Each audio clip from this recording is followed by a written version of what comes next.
in downtown DC. That's how absurd it is. It's beyond belief. Yeah, and that's why so many of these buildings, if we could repopulate them, that would be great. And Yes. that way we can have oversight and make sure employees are doing what they're supposed to do. I'm going to hammer on USAID one more time. Absolutely.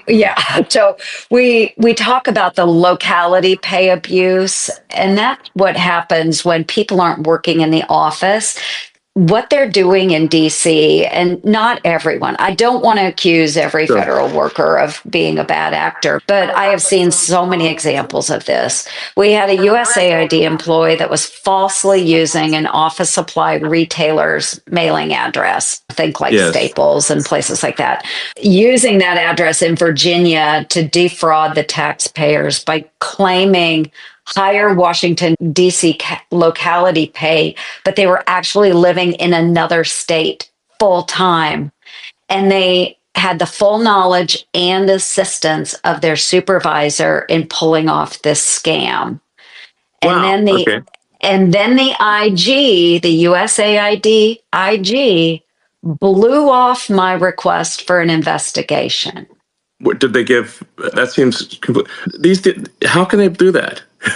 They can. How can they do this? This is the problem we have, is that there are checks and balances in place where we can write letters all day and we can request IG oversight. But if that IG says, I'm not going to investigate, I'm not interested, I, as a United States Senator, don't have the power to force them to do it. And this is why I'm so excited that we have Doge and that we have a president that's willing to back us up. Absolutely. So really, none of this could be done without the full support of the president. And with regard to the USAID stuff, I went over it with him in detail, and he agreed with that we should shut it down. And I want to be clear, and I actually checked with him a few times, said, are you sure? I'm like, yes. And so we're shutting it down. And it's also incredibly politically partisan, and has been supporting radical left causes throughout the world, including things that are anti-American, which is insane. Right. And that's why there are probably some arguments to be made about what could be important work that falls under USAID. But the fact of the matter is that it has been overshadowed by these bad actors. Yes. If there are truly good pro-American programs, then let's move them to the State Department. Exactly. Let's make sure we have proper oversight. Exactly. Let's make sure that when senators and congressmen are asking for documents, that they provide them in a timely manner. Yes. Let's make sure the IGs are upfront and honest and wanting to be the watchdog over the agencies that they are charged with. This is not rocket scientist, and you're a rocket scientist. This is simply common sense and being responsive to the electorate. And that's you just can't have these sort of institutions which are taking lots of taxpayer money, but then are not answerable to elected representatives of the public. Then they're totally disconnected.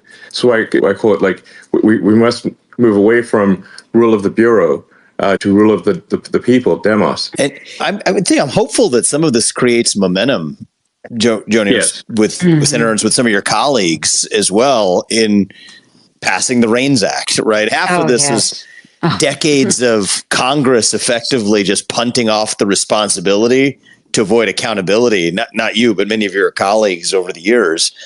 And hopefully, if this is a catalyst to say, Congress and the Senate say we take the lawmaking power back to the elected representatives of the people and get the kinds of things done that haven't gotten done for years, like the REINS Act and other mechanisms to say lawmaking power comes back to Congress. I think that could be one of the best things to come out of all of this. I'm hopeful that happens this time. I know you're supportive. Yeah. Like fundamentally, there's got to be a feedback loop to the people. You can't have these organizations that are just disconnected from the will of the people. Like I said, you just fundamentally do not have a democracy in that situation. You have tyranny of the bureaucracy, which is just inappropriate and needs to end. By the way, Len, you know who's pumped up about you bringing everybody back to work is actually Muriel Bowser. mayor of DC. Okay. I mean, you're talking about the homeless encampments. I talked to her maybe last month or month and a half ago.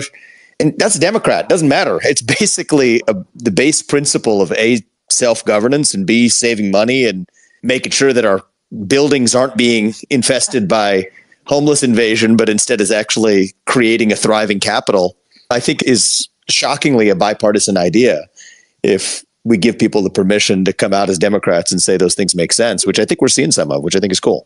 No, you're absolutely right. The lack of people showing up for work in DC has actually made DC look like a ghost town. In fact, parts of DC, it looks post-apocalyptic in parts of DC because once people start coming to work, then the restaurants close down, then the stores close down, and then you just have boarded up stores and restaurants, and it destroys the small businesses.